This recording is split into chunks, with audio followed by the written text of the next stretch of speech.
rahasia-rahasia seperti ini terkadang belum terinsafi dengan baik oleh beberapa saudara kita yang beriman, sehingga terkadang kita masih melihat ada saudara-saudara kita yang seiman yang masih berlalai-lalai dalam menegakkan sholat 5 waktunya. Padahal begitu besar rasa kasih sayang Allah kepada para hambanya yang beriman, lalu Allah memberikan petunjuk melalui Rasulullah SAW bagaimana cara agar hamba-hamba Allah yang beriman itu masuk ke dalam surga tanpa tersentuh oleh neraka, yaitu dengan cara mereka menjaga sholat-sholat 5 waktu mereka, terutama sholat subuh dan sholat asar. Sholat subuh itu berat karena pengaruh cuaca, rasa letih seharian bekerja membuat bangun untuk menegakkan sholat subuh itu terkadang menjadi begitu berat. Tapi iman kita harus mencerahkan seluruh kehidupan kita. Apapun kondisinya, sholat subuh itu tetap harus kita tegakkan. Karena itulah jalan yang bisa menyelamatkan kita dari terhindarnya kita oleh sentuhan api neraka. Dan itulah jalan supaya kita bisa masuk ke dalam surga tanpa pernah singgah ke dalam neraka. Sholat asar Rasul menyebutnya dengan istilah ghaflah, di mana orang-orang yang beriman diuji dengan berbagai macam kelalaian.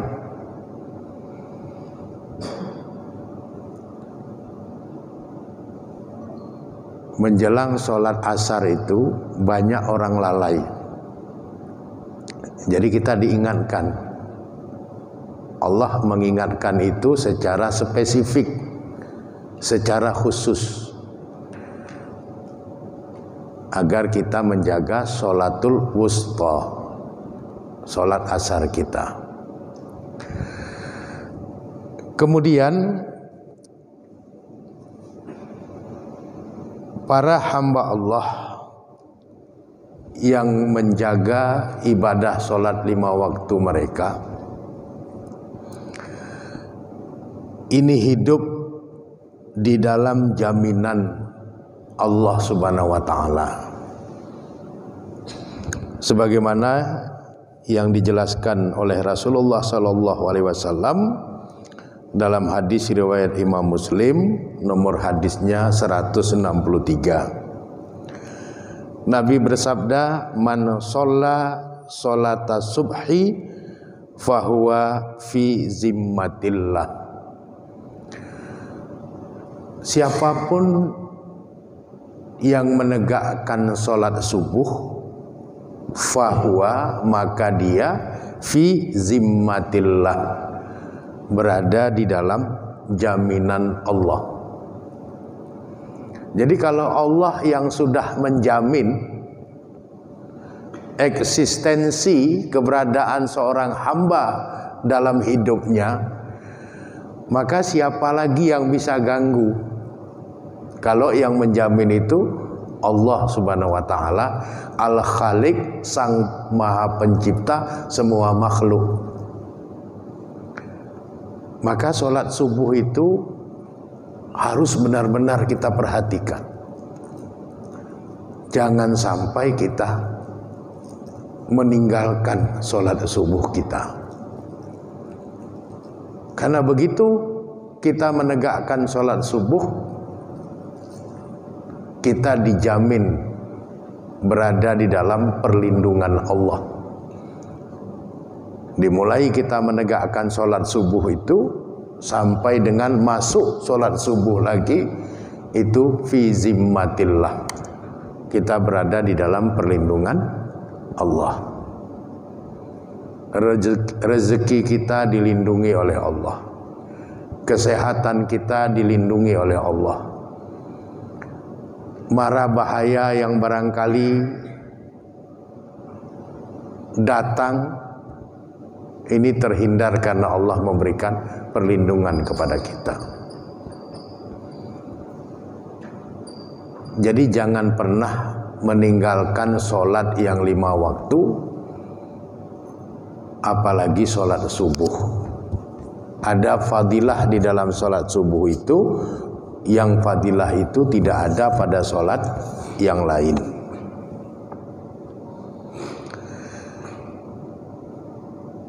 Kemudian apalagi kalau kemudian sholat subuh itu ditegakkan dengan cara berjamaah,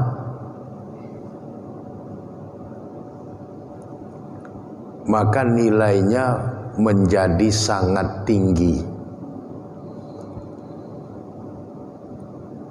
Di dalam hadis yang diriwayatkan oleh Imam Muslim juga dari sahabat Jabir bin Abdullah, Nabi bersabda, "Wa man sholat subha fi jama'atin," siapapun yang sholat subuh dalam keadaan berjamaah, "faka'annama sholal laila kullahu,"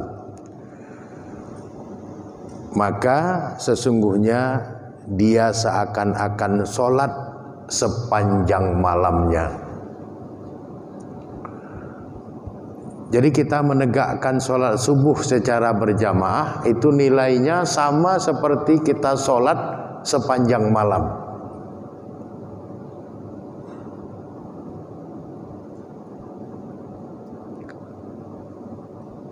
Itu belum lagi nanti kalau kita menegakkan sholat subuh itu diawali dengan sholat sunat,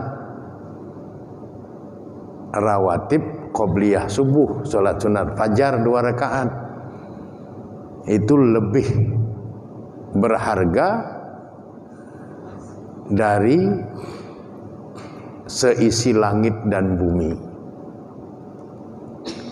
Jadi orang yang menegakkan sholat sunat fajar, rawatib qobliyah subuh itu kekayaannya tidak ada yang menandingi. Karena nilainya itu melebihi apa yang ada di langit dan di bumi. Kalau kemudian konsisten, qanit, terus menerus kita begitu, pantaslah kita masuk surga tanpa pernah tersentuh oleh neraka. Karena begitu besar pahala yang kita peroleh.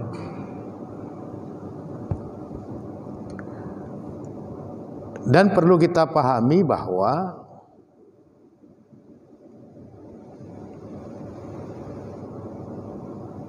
sholat subuh dan sholat asar itu menjadi sangat strategis karena waktu subuh dan waktu asar itu saat di mana para malaikat mengalami pergantian penjagaan. Jadi malaikat al-muhafizun itu aplusan penjagaannya di waktu subuh dan di waktu asar. Hal ini dijelaskan oleh Rasulullah SAW dalam hadis riwayat Imam Bukhari nomor hadis 137. Wa tami'a malaikatul lail wa malaikatun nahar fi sholatil fajri wal asri. Wa tajtama'a malaikatul lail. Ini malaikat malam itu berkumpul. Wa malaikatun nahar itu juga berkumpul. Kapan? fi sholatil fajri wa sholatil asri, di waktu sholat fajar yaitu sholat subuh dan di waktu sholat asar. Jadi pada saat sholat subuh itu para malaikat berkumpul. Al-muhafizun, para malaikat pengawal manusia itu berkumpul. Yang sudah menjaga manusia dari waktu asar itu habis waktu penjagaannya di waktu subuh, dia akan kembali ke tempatnya.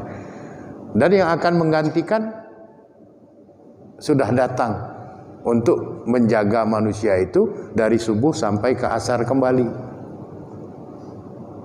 Maka pada saat itulah kata Nabi, jangan lupa kita mengamalkan sayyidul istighfar. Apa itu sayyidul istighfar? Satu bacaan yang diajarkan oleh Nabi, yang oleh Nabi diberi nama sayyidul istighfar. Sayyidul istighfar itu artinya penghulu semua jenis istighfar. Jadi pemimpin semua jenis permohonan ampunan itu sayyidul istighfar. Bagaimana bentuk kalimatnya? Allahumma anta rabbi la ilaha illa anta khalaqtani wa ana abduka wa ana ala ahdika wa wa'dika mastata'tu dan seterusnya. Itu diamalkan di waktu asar dan di waktu subuh. Apa manfaat yang akan kita dapatkan? Manfaat yang akan kita dapatkan kalau kita mengamalkannya di waktu asar, kita meninggal dunia sebelum subuh, jaminannya surga. Kalau kita mengamalkannya subuh, kita meninggal sebelum asar, jaminannya surga. Kita mengamalkannya waktu asar, meninggal dunia sebelum masuk waktu subuh, jaminannya surga. Jadi jaga betul sayyidul istighfar itu. Jaga betul sholat subuh kita, jaga betul sholat asar kita itu. Dan keseluruhan sholat 5 waktu itu masing-masing menyimpan rahasia yang kita harus menjaganya seperti yang Allah perintahkan dalam surat Al-Baqarah ayat 238 tadi.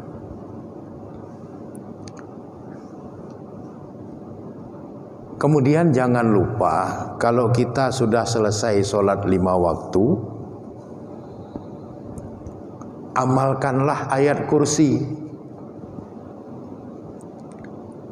Jadi ayat kursi itu punya makna besar kalau kita amalkan di 3 keadaan. Yang pertama, Nabi mengajarkan kepada kita amalkanlah ayat kursi itu setelah kita selesai sholat 5 waktu. Jadi selesai salam kanan, salam kiri, kita istighfar 3 kali. Kemudian membaca zikir-zikir yang diajarkan Nabi. Allahumma anta salam wa minka salam dan seterusnya. Allahumma la mani alima ataita wa la muti alima wa nata dan seterusnya. Baca la ilaha illallah daulah syarikalah dan seterusnya. Baru masuk subhanallah, subhanallah 33 kali, alhamdulillah, alhamdulillah 33 kali, Allahu akbar 33 kali, tutup lagi dengan la ilaha illallah wahdahu la syarikalah dan seterusnya. Itu kalau ada dosa kita sebanyak buih di laut, Allah ampuni. Kemudian jangan lupa baca ayat kursi.